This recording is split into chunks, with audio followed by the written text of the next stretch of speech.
La cultura son las artes, creencias, costumbres, instituciones y demás productos del trabajo y pensamiento humanos, todas juntas consideradas como una unidad, especialmente en lo que se refiere a una época o grupo social determinados.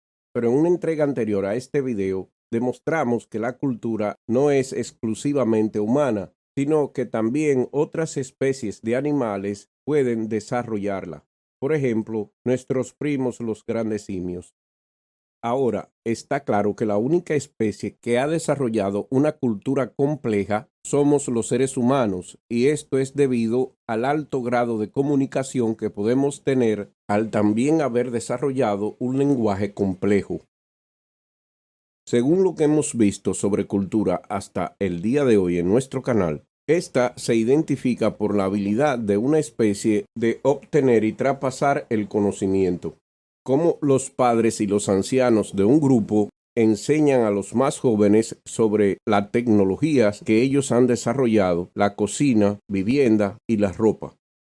También se crean y se traspasan las creencias, las artes, los hábitos, las leyes y las costumbres de los miembros de un grupo. Todo esto le permite generar capacidades que les ayuden a sobrevivir en su medio ambiente. Dentro de las creencias, las supersticiones y rituales se desarrollaron muy temprano en la historia del Homo sapiens. Esto debido a la propensidad de los animales de repetir patrones que les son exitosos en su sobrevivir, convirtiendo a través del tiempo esa repetición de patrones en rituales, que se le pasan a generaciones descendientes a través de la enseñanza y el aprendizaje.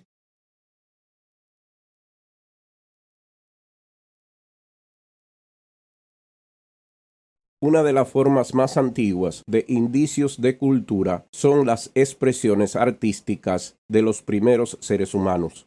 Desarrollamos estas formas de expresión debido a la capacidad de nuestro cerebro de funcionar de manera abstracta.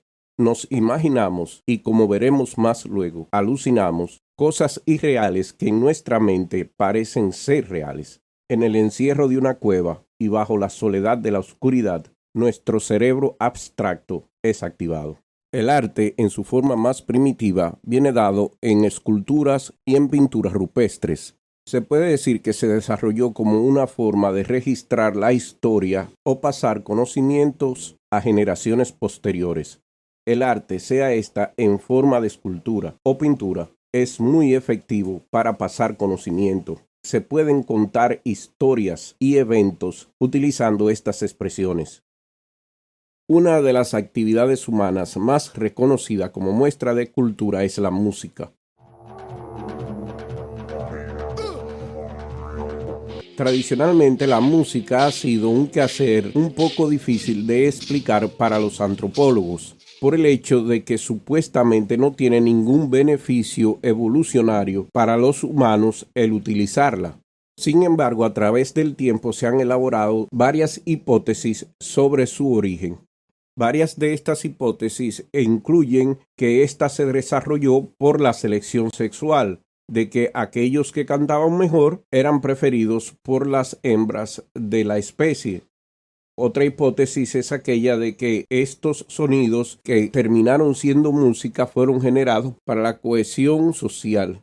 También de que fuera para dar señales creíbles de que tal o cual individuo es miembro de su grupo. También se han visto ejemplos de entonación en la intimidación a otros individuos y en guerras o defensas de su territorio. Tenemos ejemplos claros de que muchas vocalizaciones de animales tienen ritmo y repetición. Las aves son el mejor ejemplo, pero también lo hacen las ballenas, los insectos, etc. Todo para llamar la atención o pasar algún mensaje. Vocalizaciones entonadas acompañan rituales, no solamente como parte de la cultura de los seres humanos, sino también de otros animales, por ejemplo, los chimpancés. El baile, por igual, es otra conducta repetitiva que tiene ritmo y patrones y que se puede decir que su origen evolutivo es similar al de la música.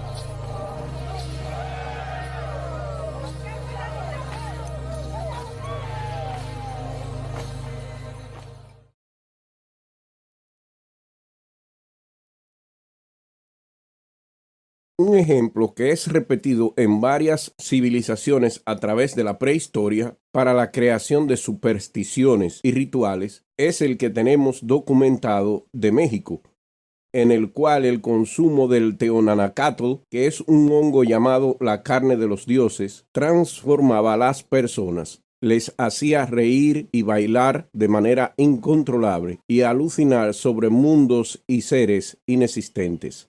Estas visiones eran de guerras, demonios o su propia muerte. Otros se desvanecían llorando de manera incontrolable, mientras que otros se quedaban en su casa con miedo y reclusión meditativa.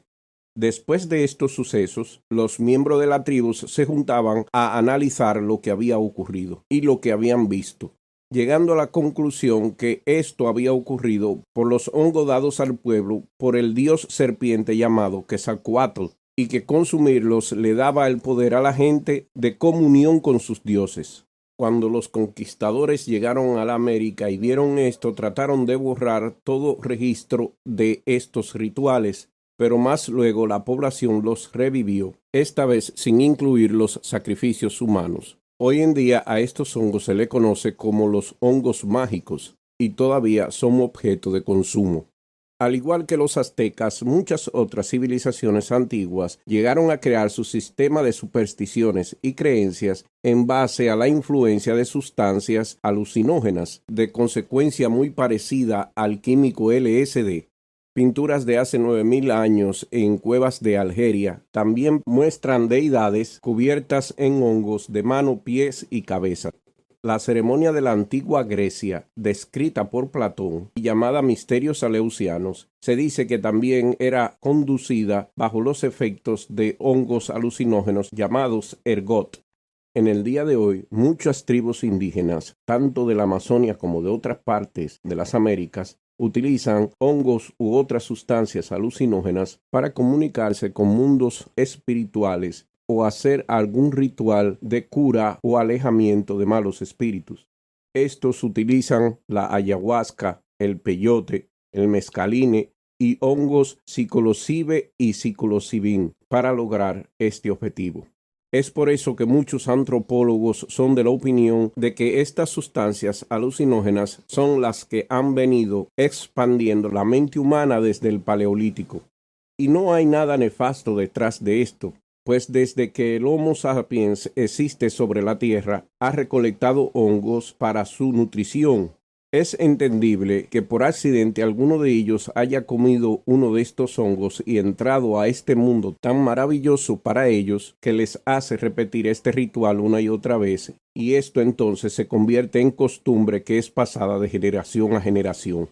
Así que la superstición no solamente viene dada por el efecto Forer de repetir cosas aunque no estén relacionadas con los resultados, o por explicar fenómenos físicos que no comprenden a la acción de algún ser imaginario que hoy le llamamos Dios, sino también como consecuencia del uso de sustancias alucinógenas, actividad que tenemos incluida a través de miles de años de existencia.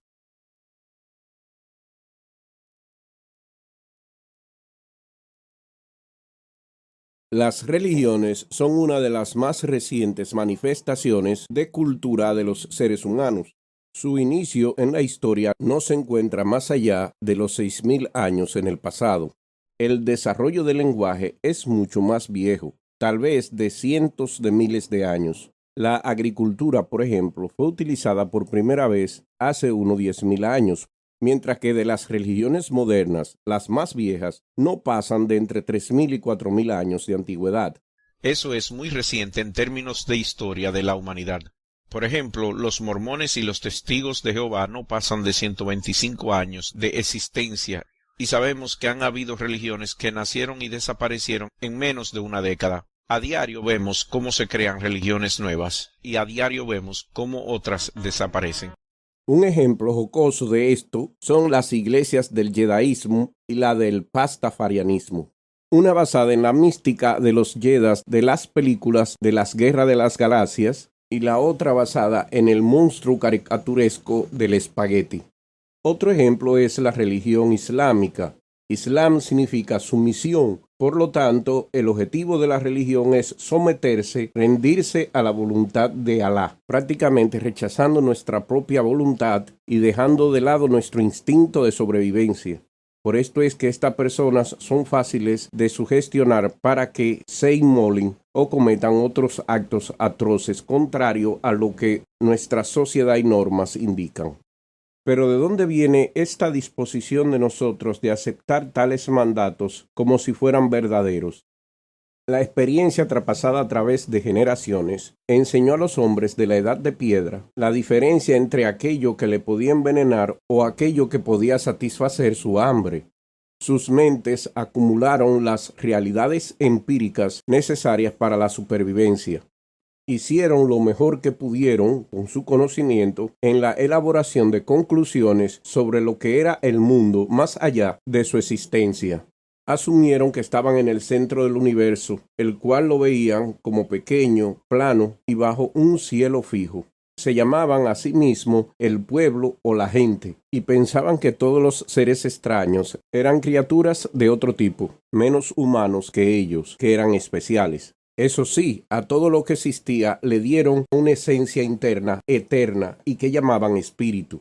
Creyeron que si comían la carne de un animal poderoso y fuerte, esa característica la podrían tomar de su espíritu. O si comían alguna porción de un líder famoso fallecido, podrían adquirir sus cualidades especiales. Asumieron que el sol y la luna, a quienes veían cruzando por el cielo, eran en realidad seres animados, con vida. Una roca con la apariencia de una cara con alguien muerto que ellos habían conocido, la consideraban como el espíritu de esa persona muerta que estaba habitando en esa roca. Al no tener una diferencia definida entre lo que ellos llamaban espíritu o lo que llamaban material, creían que con la preservación de uno se conservaba lo otro. La preservación del cuerpo de un muerto preservaba el espíritu del mismo. Ellos creían que el cuerpo del muerto se volvía flácido porque el espíritu le había abandonado, para irse al mundo invisible de los espíritus. No tenían ninguna necesidad de unir estas dos ideas del espíritu y la materialidad en una imagen coherente. A pesar de esas incoherencias, llegaron a asociar correctamente su propio movimiento con su deseo o su voluntad, y creían que todo movimiento era el producto de la voluntad de aquellos que se movían. Vieron a los insectos que se movían por su propia voluntad y asumieron que las plantas crecían debido a su voluntad interna. Vieron que el sol, la luna y las estrellas estaban bien cerca y moviéndose por su propia voluntad. Para estas gentes de la edad de piedra, voluntad era espíritu. Por lo tanto, por donde quiera que ellos miraran, veían a un mundo lleno de espíritus, o por usar otra palabra, lleno de dioses. Vieron a dioses dentro de todo lo que se movía. Había dioses en el viento y otros dentro de los ríos. Un dios viviendo dentro del mar hacía que las aguas se abalanzaran hacia la playa y luego se retirasen de nuevo. El sol para ellos entonces era un dios. Veían el reflejo de sus caras en el agua y creían que veían sus propios espíritus, no sus caras reales. Esos hombres atribuyeron casi todo lo que sucedía a los espíritus o a la magia. Relámpagos, truenos, lluvia, marea, la procreación y el fuego eran todo magia. El fuego era especial, no era solo un producto de la magia, sino que también era una manifestación del espíritu. Su visión del mundo fue pasada a generaciones posteriores y otros con historias ya inventadas. Estas eran historias que se contaban y se aceptaban sin reconocer una diferencia entre lo que era realidad o lo que era fantasía. Cada sociedad antigua tenía alguna historia sobre la creación, cada una con algún tipo de trama diferente. Sus narraciones describían su mundo de una manera que ellos podían entender. Habían historias de un dios que le creó utilizando la tierra, y una historia, entre muchas otras, de que ellos habían sido creados utilizando la corteza de un árbol. De vez en cuando la gente introducía una excepción al orden universal. Estas excepciones eran la obra de espíritus malos o demonios, algo así como la maldad.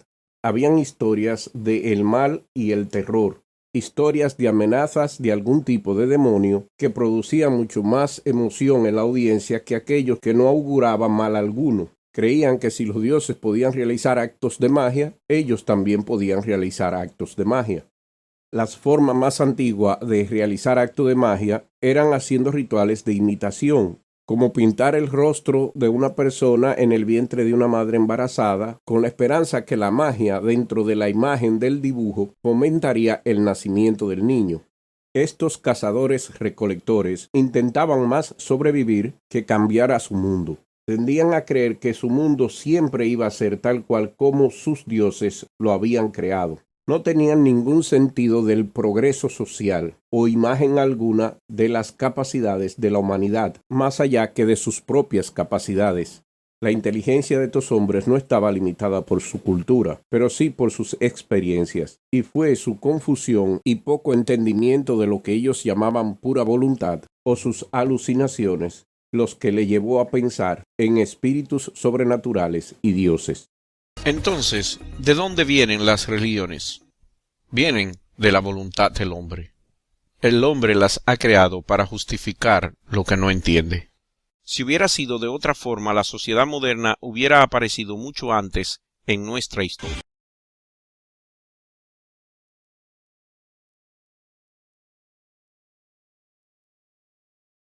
Por último, para no abandonar este tema en nota deprimente, tratemos otra parte de la cultura de los seres humanos y es el sexo.